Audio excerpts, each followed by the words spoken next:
So when you're building your case, if you do it this way, you shouldn't have too many problems. Bring one side up, slide it in right like so, and it should fit real good.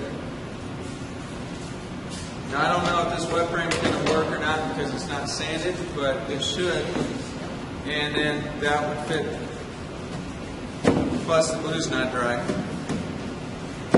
But it should fit in there right like so. Alright, I'm going to tear this down after I get it built and show you a couple other things that you want to check before you start this process. Alright, so that went in pretty easy. Right, so these are all different names.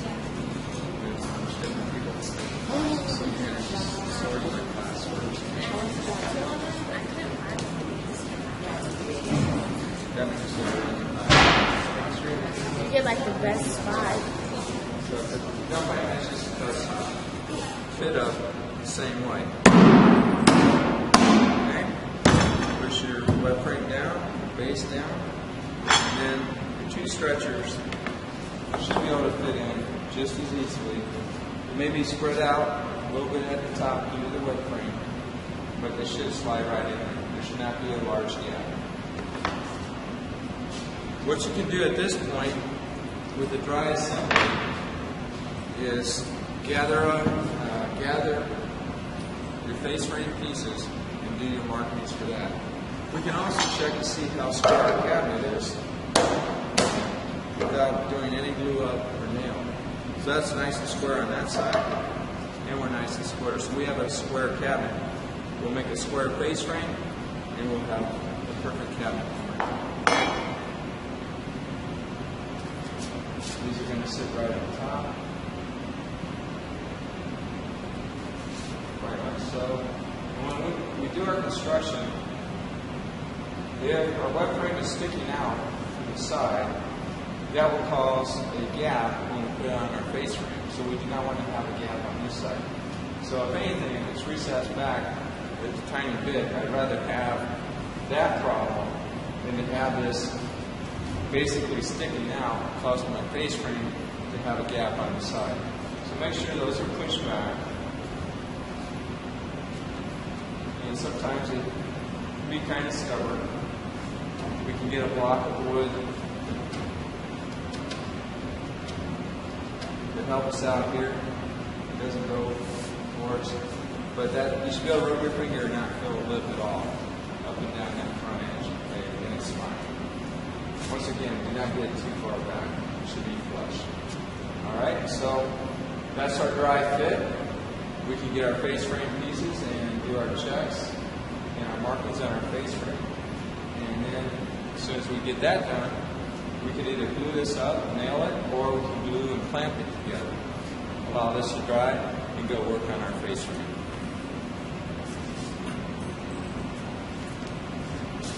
Okay, so you're going to mark your stiles on the rails. So you'll have 3 rails. You have 2 stiles. Your stiles are going to be your vertical pieces. And of course, your rails are going to be your horizontal pieces. You'll take them over to the pocket hole machine and drill your pocket holes. Here you can see what happens when you drill your pocket hole too close to your edge. And go to attach it to your stile, or this is your rail, I'm sorry. And try to attach that, it's going to crack it. So you have to be a certain distance, minimum distance of probably at least 1/4 of an inch away from your edge there, so you don't crack out your wood. Okay. The other thing you want to make sure of when you're doing a face frame or a door or anything that needs to be the same thickness, make sure your wood is the same thickness. And if you look here, I don't know if you can see it on the camera or not. This piece is slightly thinner than the other pieces, and that's going to cause a problem when we get to the face frame table because our clamping mechanism will not be able to clamp down on that thinner piece of wood. So what I would advise is that you go pitch in another rail that's the same thickness as all your other pieces. That will solve hassle happening later on. Okay? So what we need to decide is where these rails are going to go on our stiles. Okay? So if that was our style, we want this rail to be about right here. In order to do that, we're going to mark this as TL, and on the back side, we're going to draw a line straight across on the top edge of this web frame. So basically, I come to the back side and just line it up. This now I can check my style length with my cabinet height to make sure that's correct, and it is. And take your pencil at an angle and just hold that. Draw your line straight across, and down at your bottom, do the same thing. Draw your line straight across. Now, we also have directions that tell you that this mark should be 18 inches up, and this mark should be 3 inches up. And then, of course, you're going to have a top rail that will be flush with your top. But anyways, once I've drawn my line across the backside and labeled it as top left, I want to draw an arrow facing down. That tells me that this piece of wood, when it's attached, is going to go basically below that line. Okay? So it would be my pocket hole side. It has to go below that line, or right even with that line. If it's above the line, then it's going to be above your web frame comes over here. Same with your bottom. We have a line drawn here with an arrow pointing down because this is our top right. There's our lines. So facing you right now, top left and top right. You go over to our face frame table and we're going to build upside down. So we're going to flip these over and build it right like so. Of course, we'll have a top piece there. Our next rail will be here, and then our next rail will be like so. I'll show you that on the face frame table in a second. But at least you've labeled your styles, top left, top right, and you've made your marks where you need to place those rails. And that should all be according to plan, 18 inches up for your web frame rail, of course flush from the top for your top rail, and 3 inches up for your bottom. Okay? Once you've done that, you can now tear this case apart. First, they'll fall out. Just pop one side down only. Leave it dry fitted like so. And begin to place your glue in there. Just lay a bead in your 2 dados. Now, I don't have any paper towels with me right now. You may have to go grab those. Take your finger and spread the glue out. And this will help the glue to spread more evenly. And then this is, so you can wipe your finger off. Bring this up right like so. Get your bottom end first and then your web frame. And just work it in. Okay? Right like so. Push down on the 2. The bottom of the web frame. Slide that over. Pop your other side down. And lay your glue down.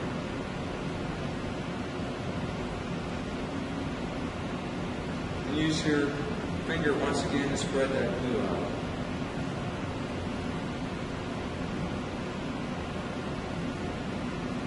Alright, wipe your finger off.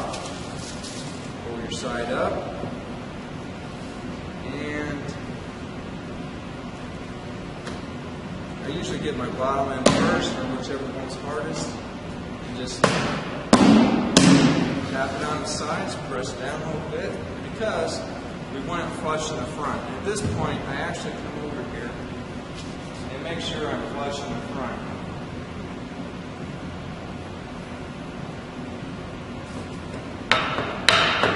Sometimes a slight tap with a hammer right there, using a block of wood. Just take a block of wood and make sure that it's flush. Alright, that looks real good. So what I want to do, I can either clamp this now, right like so, one on the back top here where the web frame is, and one on the bottom. then do the same thing in the front. Clamp it there, slide that in, right like so, tighten this up. One here, get it about a third of the way in and a third of the way in on the back side, and you'll have even pressure. And then there's no nail holes to fill later on. However, if there's no clamps available, or you don't have time, we're using 1¼ inch brad nails. Make sure you have those in there. Attach the air hose. And I put it face, or the front side down, front edge. And if you have a problem lining up or nailing in your pieces, just take a straight edge. Any straight piece of wood will work. Line it up with the front side of your web frame there. You draw a light pencil line, then go to the back side and do the same thing. And this may not be perfect, but it will give you a pretty good idea of where to do your nails so that you don't get a blowout. A blowout will occur when obviously you're not centered on the wood, or when you angle your gun either way, this way or that way, you will get a blowout. So all I need to do now is I can lay my gun upside down. Don't get your finger right here where if that nail was to blow out, it would go right through your finger. So get your finger out of the way. And we only need about 3 to 4 nails on this. Okay, so there's one. Make sure it's pushed down. You notice I didn't angle my gun this way or this way. I could also have nailed it 1, 2, 3, 4. So that's more than it. These clamps work really nice. And you can just clamp it, go about a third of the way down.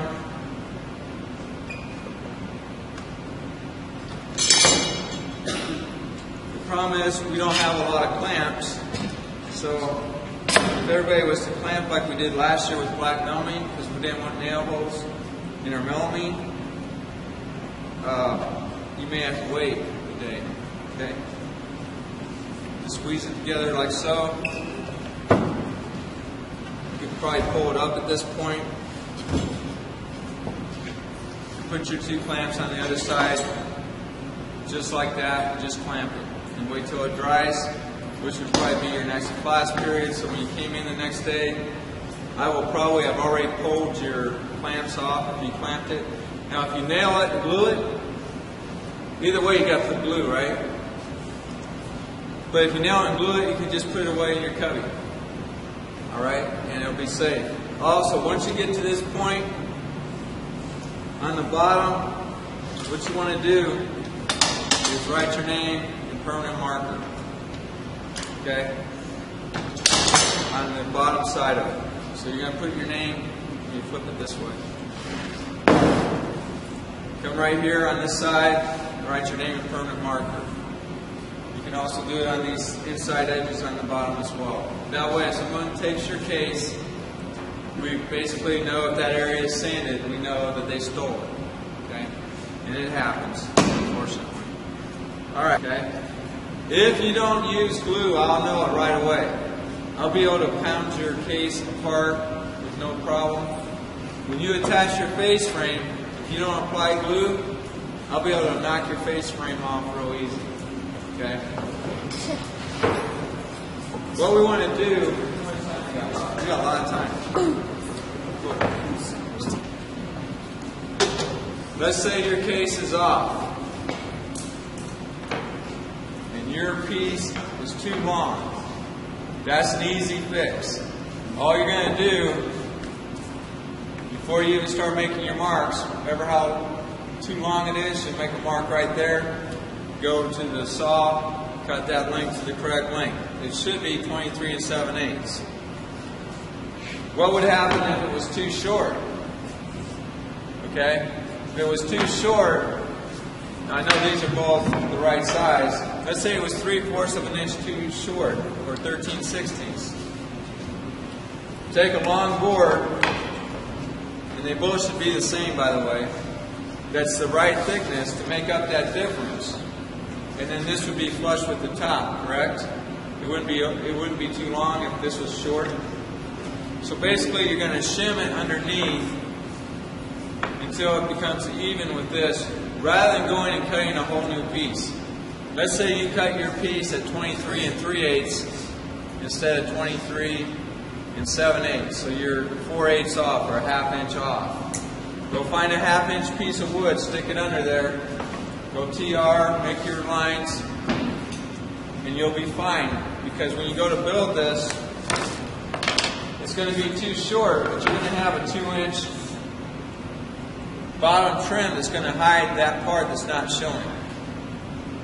Okay, even though it may be up a 1/2 inch from your bottom, that's all going to be hidden.